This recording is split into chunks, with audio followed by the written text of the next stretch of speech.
आम्ही काही तुम्हाला भांडायला आलेलो नाही, परंतु राज्याच्या मुख्यमंत्र्यांना पदावर राहण्याचा अधिकार नाही, ही आमची छावा संघटनेची मागणी आहे. आम्ही आज प्राथमिक स्वरूपामध्ये आज तुम्हाला पत्ते आणलेले आहेत कृषी मंत्र्यांना, तुम्ही पत्ते द्यावे आणि त्यांना घरी बसून खेळायला सांगा.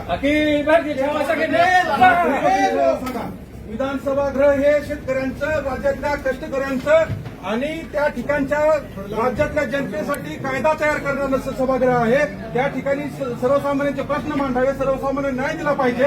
त्या ठिकाणी पत्ते खेळायची जागा नाही. ती आपल्या पक्षाचे जे आमदार आहेत, तुम्ही त्यांना मंत्री केले, त्या मंत्र्याला अजिबात पदावर ठेवू नका.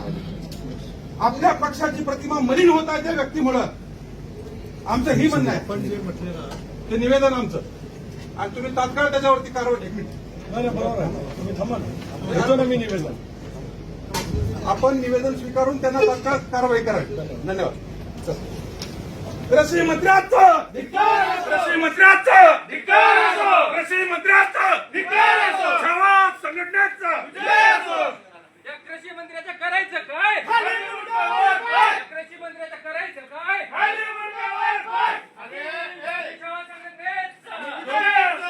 दोन लेटर दिलं होतं कर्ज माफीबद्दल, विचारलं का तुम्ही? ते 2 चिठ्ठ्या दिलं होतं मी, विचारलं का तुम्ही? त्याची तयारीच नाही. काय मग बोलायची तयारी नाही? कृषी मंत्र्याचं कृषी मंत्र्याचं आणि घोषणाबाजी देखील केली तुम्ही. नाही, आम्ही तटकरे साहेबांच्या अंगावर पत्ते फेकलेच नाही.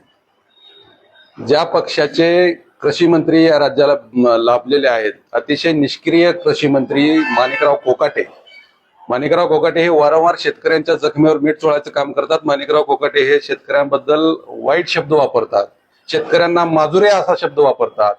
आणि ज्या व्यक्तीवर राज्याच्या एवढ्या मोठ्या पदाची जबाबदारी आहे, शेतकरी हा देशाचा कणा आहे, आणि त्या राज्याचा कृषी मंत्री जर विधानसभागृहामध्ये अतिशय पावित्र्य असणारं सभागृह, त्याचं पावित्र्य जपलं पाहिजे, त्या सभागृहामध्ये जर पत्ते खेळत असतील तर आमचं संघटना म्हणून, छावा म्हणून, शेतकऱ्यांचे लेकरं म्हणून, शेतकऱ्यांचे पोरं म्हणून आमचं कर्तव्य आहे त्या पक्षाच्या अध्यक्षाला पत्ते आम्ही आज भेट दिले.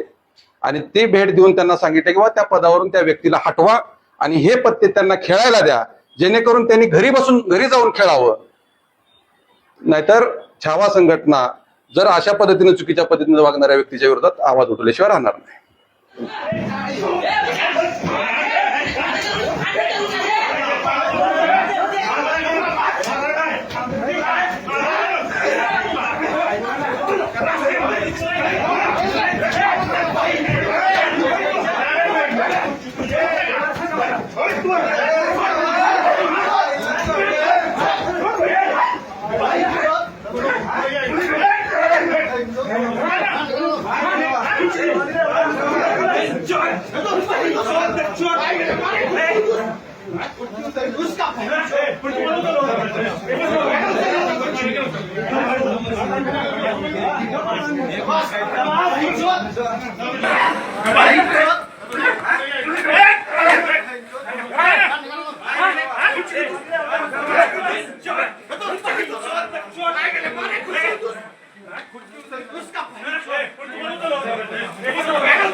मी स्वतः शेतकऱ्याचा मुलगा आहे. महाराष्ट्रभर फिरत असताना अनेक संघटनेचे लोक येऊन पक्षाच्या नेतृत्वाला भेटत असतात, त्या ठिकाणी त्यांचं म्हणणं मांडत असतात.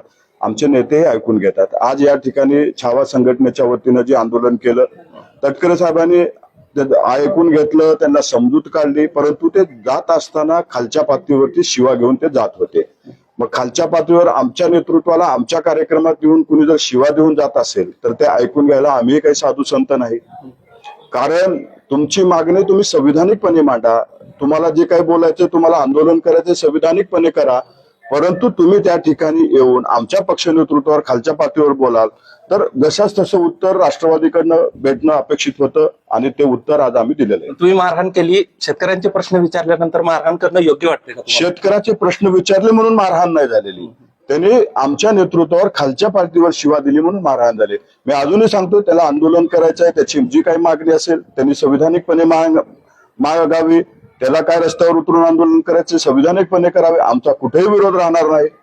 परंतु जर इथे येऊन तुम्ही आमच्या नेतृत्वावर खालच्या पातळीवर शिवा देऊन जाल तर जशाच तसं उत्तर देणं अपेक्षित होतं आणि ते भेटलेलं त्यांना.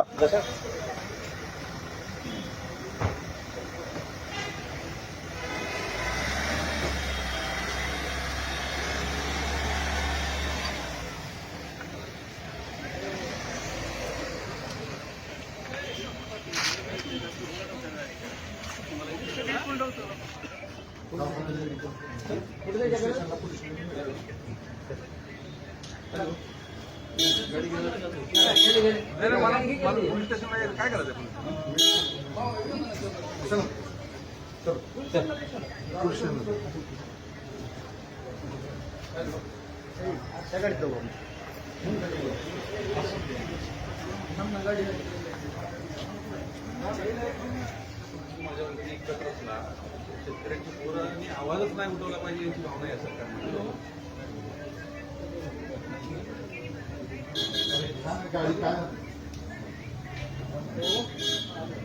असं काय असेल तर ते चूक आहे. मी याचं कधीच समर्थन करणार नाही. मी अत्यंत शांततावादी कार्यकर्ता आहे. चर्चेतून देवाणघेवाणीतून अनेक प्रश्न त्या ठिकाणी सुटत असतात. ते त्यांची भावना व्यक्त करण्यासाठी आले. मी शांतपणाने ऐकतो. मी निंदनीय असं म्हटलं मगाशी. कारवाई करावी योग्य ती असेल. मी समर्थन करणार नाही कधी. आयुष्यात मी कधी चुकीच्या गोष्टीचं समर्थन केलं नाही. सर, त्या ठिकाणी पोलीस देखील होती, कारवाई करणं अपेक्षित होतं. मी सांगितलं ना, मला माहित नाही ना, माझ्या समोर तर घडलं नाही.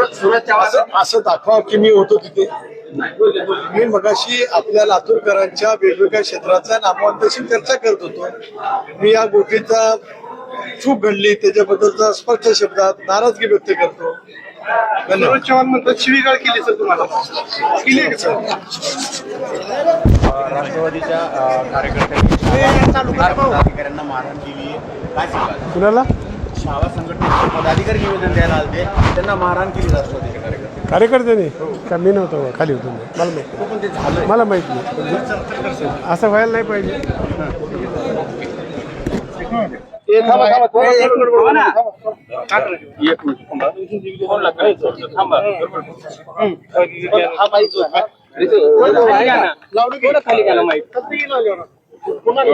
माईक खाली घ्या.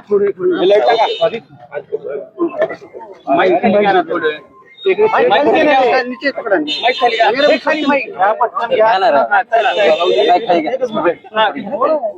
काय सांगाल विजयराव? जरांगे पाटलांचा आता फोनवर तुमचा संपर्क झाला, काय त्यांचा फोन आता काय? नाही, जरांगे पाटील या घटनेकडे पूर्ण लक्ष देऊन आहेत. शेवटी राज्यातल्या या शेतकऱ्याच्या पोरावरचा हल्ला आहे. कुठला व्यक्तिगत द्वेष नव्हता, कुठली वैयक्तिक मागणी नव्हती. राज्याचा निष्क्रिय कृषी मंत्री बदला म्हणणं सुद्धा चुकीचं जर असेल या राज्यामध्ये तर अतिशय वाईट घटना आहे. मला जरांगे पाटलांचं बोलणं झालं. बच्चू कडूंनी फोन केला होता, रविकांत तुपकरनी फोन केला, राजू शेट्टी साहेबांनी फोन केला. या शेतकरी चळवळीतले सगळे लोक आहेत. जरांगे पाटील कदाचित उद्या मला आणखीन फोन करतील किंवा मग उद्या एका दिवस लातूरला पण ते भेटायला येतील. राज्यातला शेतकऱ्यांच्या पोरांमधला हा संताप आहे. राष्ट्रवादीची जी मस्ती आहे सत्तेची, ही मस्ती आता शेतकऱ्यांची पोरं उतरल्याशिवाय राहणार नाही. सूरज चव्हाण आहेत, त्यांनी म्हणले आम्ही काही संत नाहीत, तुम्ही जी केली त्याच्यावर प्रतिक्रिया म्हणून हे केलं असं सांगितलं त्यांनी. अरे संत नाही तू कोण? तू संत नाही म्हणजे आम्ही पण शांत नाहीत ना. शेतकऱ्याच्या बाबतीत चुकीची भूमिका मांडणारा कृषी मंत्री या राज्याला भेटला आहे, त्याच्याबद्दल आम्ही बोलायचं नाही. तुला काय अशी ताकद दिली त्या अजित पवारांनी? माझं अजितदादांना आव्हान आहे, असे गुंड सांभाळाल तर राष्ट्रवादी रसातळाला जाईल. एखादी निवडणूक जिंकली त्या भाजपचा सहारा घेऊन म्हणून काय तुम्हाला असं ताम्रपत्र घेतल्यासारखं नका वागू. की शेतकऱ्यांच्या पोरावर तुम्ही हल्ला केलाय आज, आणि हे शेतकऱ्याचे पोरं तुमच्यावर तुमचा माज आणि मस्ती जिरवल्याशिवाय राहणार नाही. नाही, मी आता ती प्रक्रिया पुन्हा थोड्या वेळानं करणार आहे. थोडं मला छातीला मार लागलेला आहे. पोटात त्रास होतोय, बोलायला सुद्धा त्रास होतोय. अगोदर बघतो माझं यांनी काय काय तोडलंय, त्याच्यानंतर ठरवतो काय करायचं.